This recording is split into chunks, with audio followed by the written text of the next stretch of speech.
le das clic a la... Bien. Tenemos historia inmediata 1954-2000. Vamos a hacer algo ahí que nos conviene a todos. O das a... Ahorita te lo mando.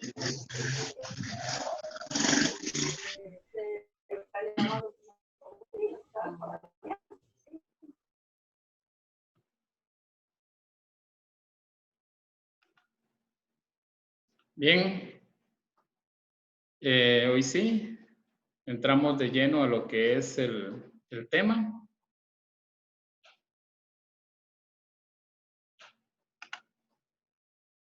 De la historia inmediata, 1954 al 2000. Polarización en Guatemala. Voy a socializar este tema, polarización en Guatemala. Luego, pues vamos a analizar si Guatemala sigue en la polarización o no. Quiero decirles que desde 1821 hasta 1944, Guatemala ha venido arrastrando esta polarización. Luego vienen 10 años distintos, 10 años de oportunidades, de esperanzas, con José Arévalo Bermejo, con Jacobo Arbenz Guzmán, pero luego caemos a una historia más reciente donde nos encontramos con una serie de conflictos, una serie de situaciones adversas que no favorecen a nuestra nación, sino que al contrario la perjudican su avance. Polarización en Guatemala se entiende la diversidad de opiniones en una sociedad democrática es sana, pero no cuando lleva al inmovilismo total y cuando las partes no están dispuestas a respetar la postura del otro. Guatemala no debe aspirar a una sola forma de pensar, sino a encaminar las distintas opiniones hacia algunos objetivos comunes como la mejora de sus instituciones, la erradicación de la pobreza y la construcción de sistemas de salud, educación y seguridad exitosos. Es decir, la diversidad de opiniones en una sociedad favorece a la sociedad. Dos cabezas piensan mejor que una. Tenemos muchos pensadores, tenemos muchos profesionales, muchas personas aptas y capaces de poder hacer grandes aportes en favor de la población. Sin embargo, ¿cuál ha sido el problema? ¿Cuál ha sido el problema en nuestra nación? ¿Por qué nuestra nación se ha visto polarizada? Porque no se ha respetado esa diversidad de opiniones. Porque en Guatemala, según registra la historia, callamos de una o de 1000 maneras a la gente que tiene ideas nuevas y que desfavorecen a cierto sector. Ha estado, aparte de polarizado, ha habido un monopolio en todo el sentido de la palabra. Jacobo Arbenz implementó el decreto 900, ley de la reforma agraria. ¿Qué hizo Estados Unidos con sus empresas acá en Guatemala? Darse cuenta que no favorecía, porque ellos tenían más del 60% de esas tierras. De hecho, no las estaban utilizando apenas el 2.6%, pero para no tener la competencia, para que no se diera la competencia en Guatemala, entonces derroquemos a Jacobo Arbenz Guzmán. intervención extranjera. Asimismo, aquí internamente podemos darnos cuenta de familias adineradas que les gusta poner a los gobiernos, les gusta manejar a los gobiernos, manipular a los gobiernos. Pero cuando se levanta un gobernante, cuando aparece y surge un político con grandes aspiraciones e ideales para la nación, se busca la forma, se busca la manera de opacar esos ideales. Entonces, concluyendo con polarización en Guatemala, todavía lamentablemente vivimos con esta problemática. La diversidad de opiniones no es respetada, lamentablemente. Vamos a... Solo voy a aceptar a unos chicos que están por acá esperando en sala.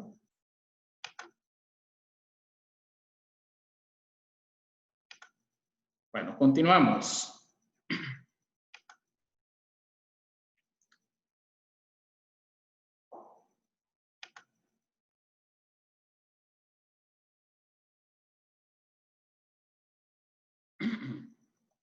Solo vamos a esperar que se agreguen unos jóvenes que están pidiendo acá entrar.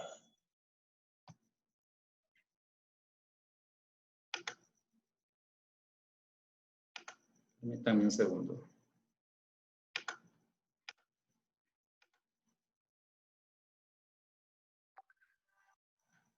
Bueno, tenemos ahí a un personaje que probablemente ustedes pues no lo reconozcan.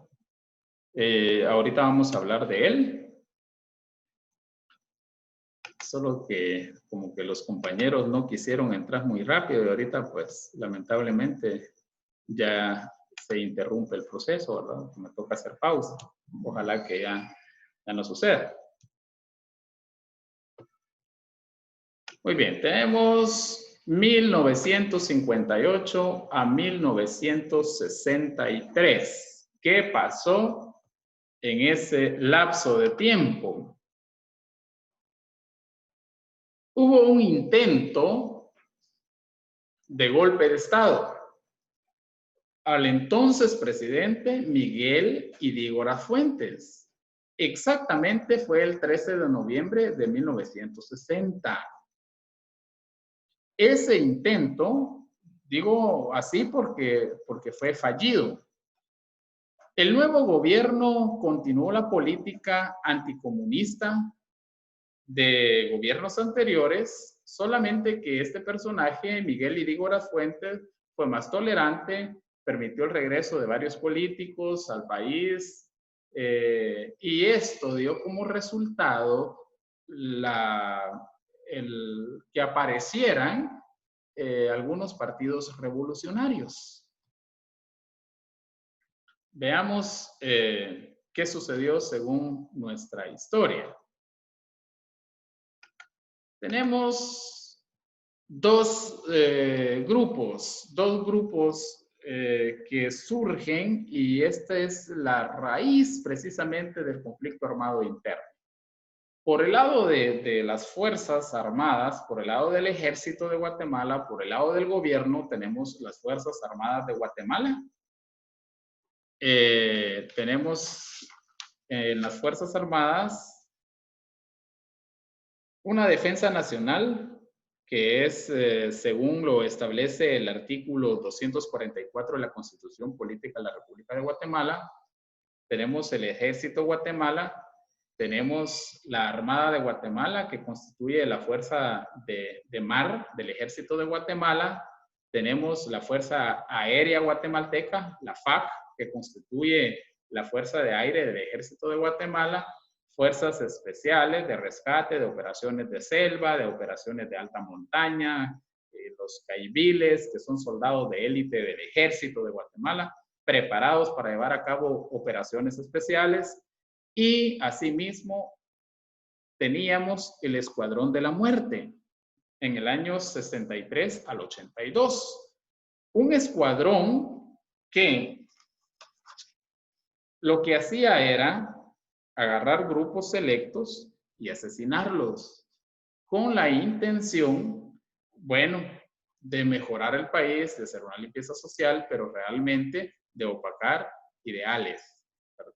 De opacar ideales, de que no surgieran grupos revolucionarios. Lo que es el gobierno de Guatemala era apoyado internacionalmente por Estados Unidos, por México, por Israel, por Chile, por Argentina y por otros países más. Por otro lado, tenemos, vamos a aceptar a otros dos chicos. Aquí estamos.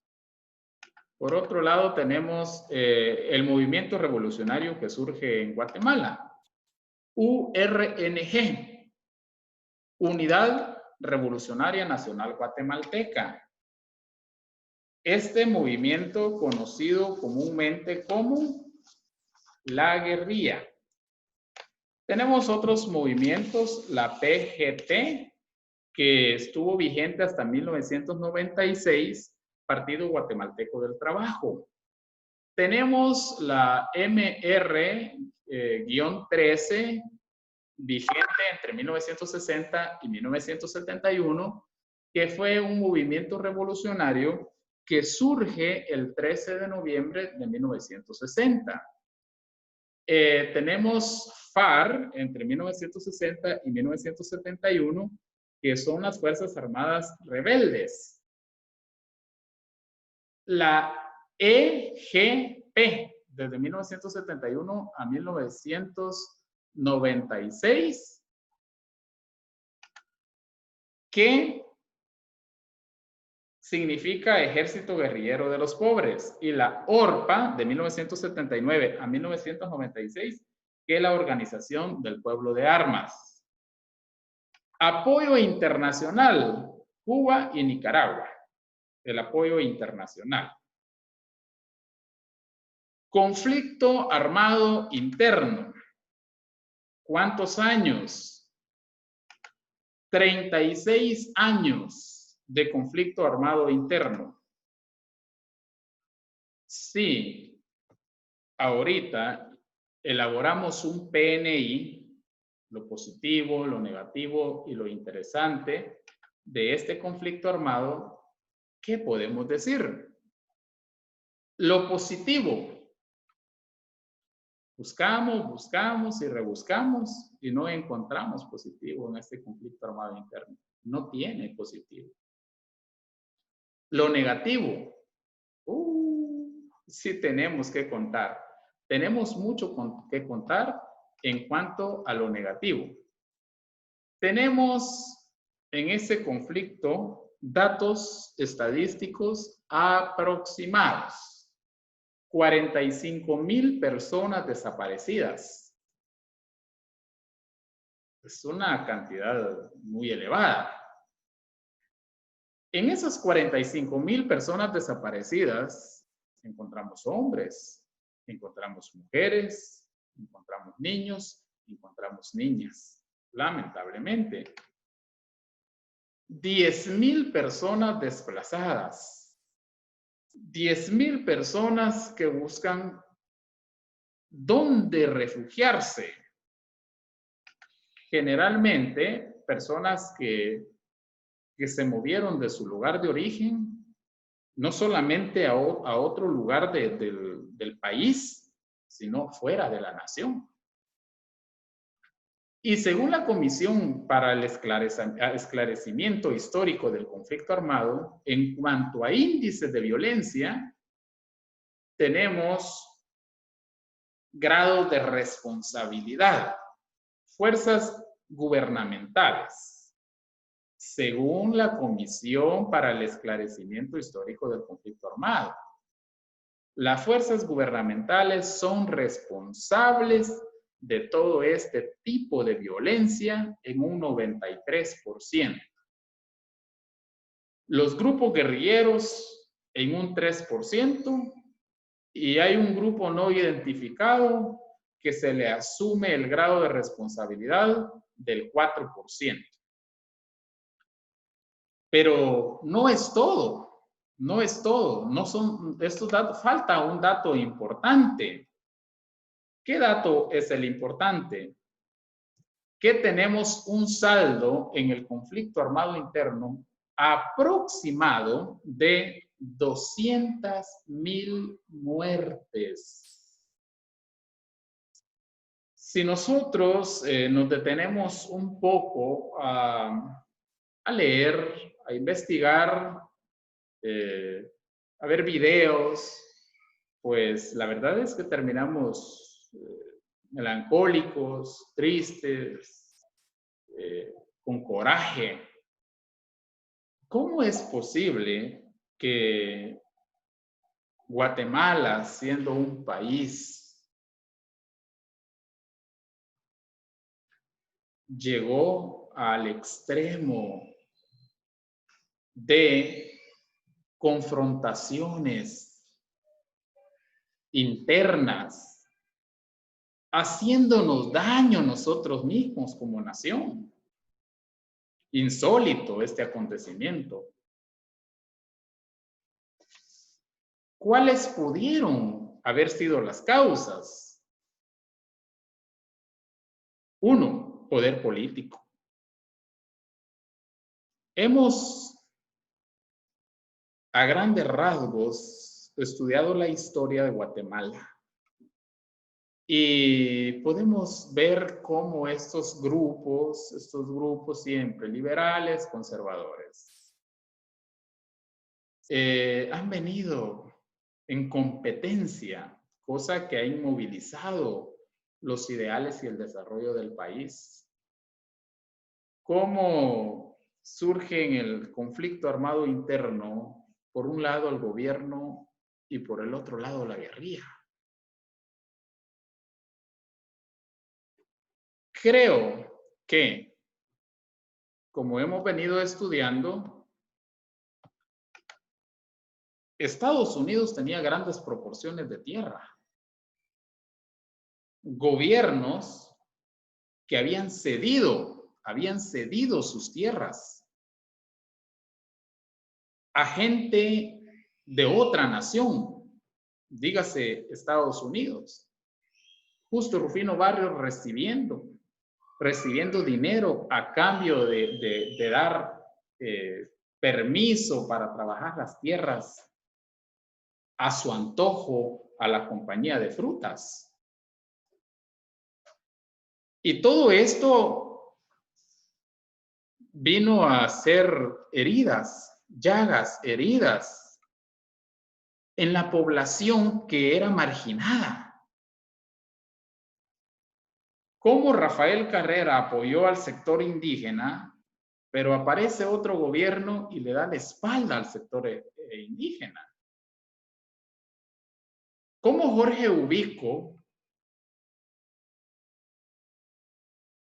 aumenta el salario,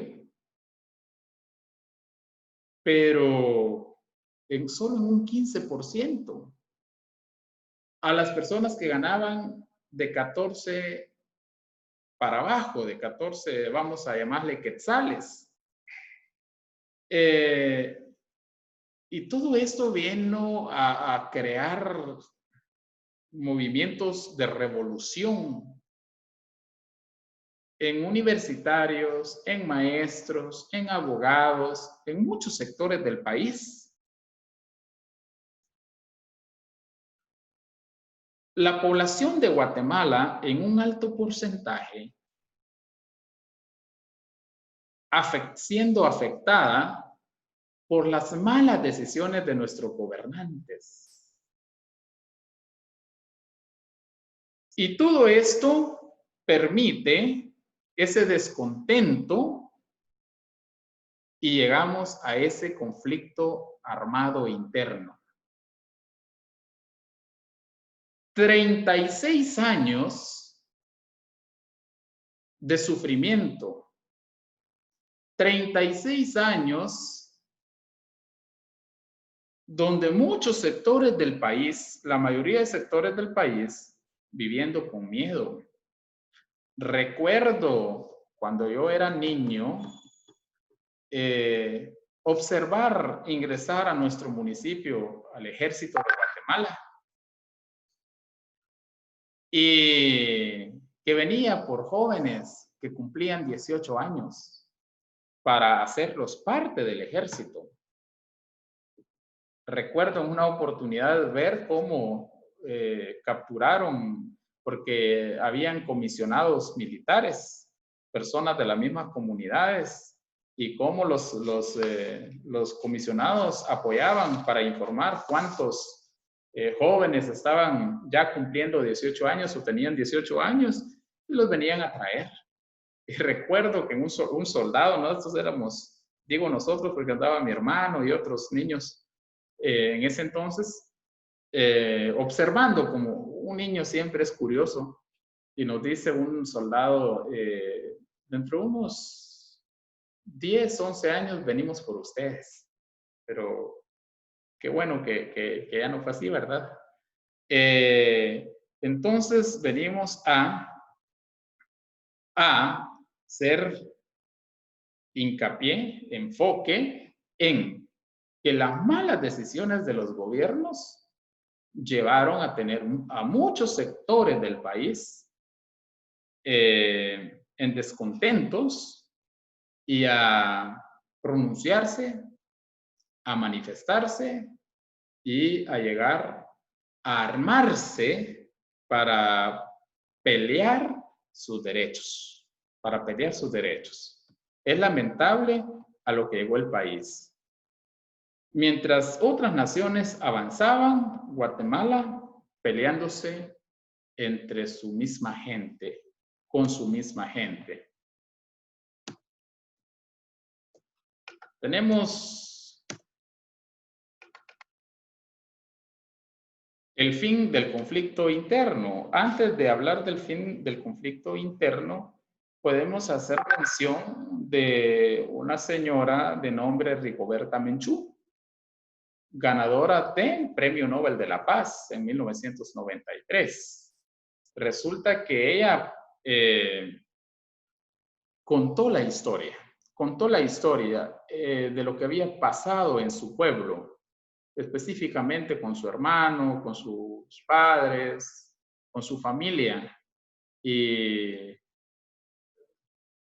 estuvo Guatemala en el ojo del mundo,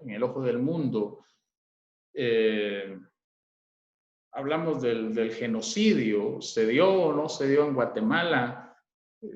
Ríos Montt estuvo en procesos jurídicos porque se le acusaba de ser un genocida, que iban directamente con el fin de, por decirle así, desaparecer a los pueblos, específicamente Maya, Garífuna y Xinca.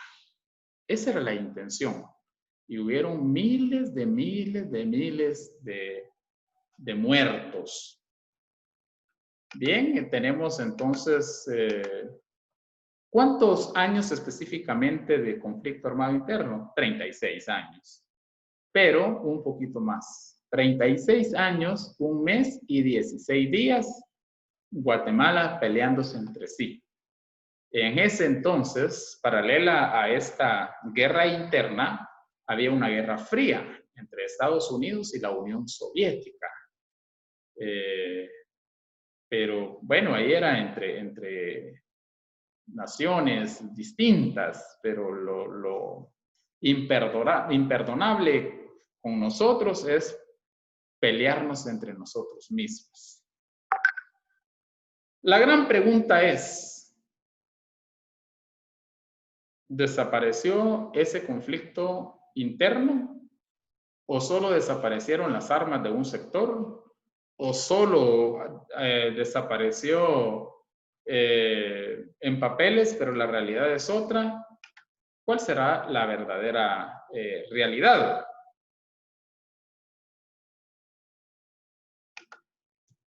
Tenemos una evidencia en esta imagen de lo que sucedía, pero esta evidencia es algo así, no tan drástica, dramática.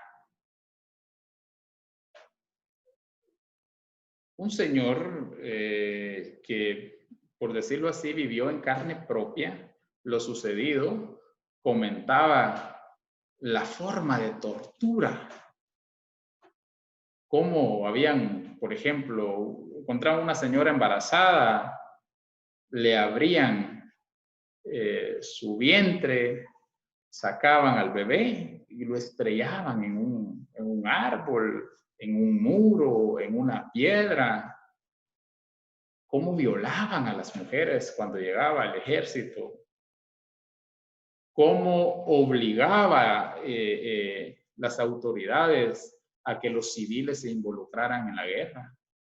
Cómo eran celosos cuando, por ejemplo, pasaba la guerrilla por determinada comunidad, pedía agua, pedía comida, se le daba agua y comida y el ejército se enteraba.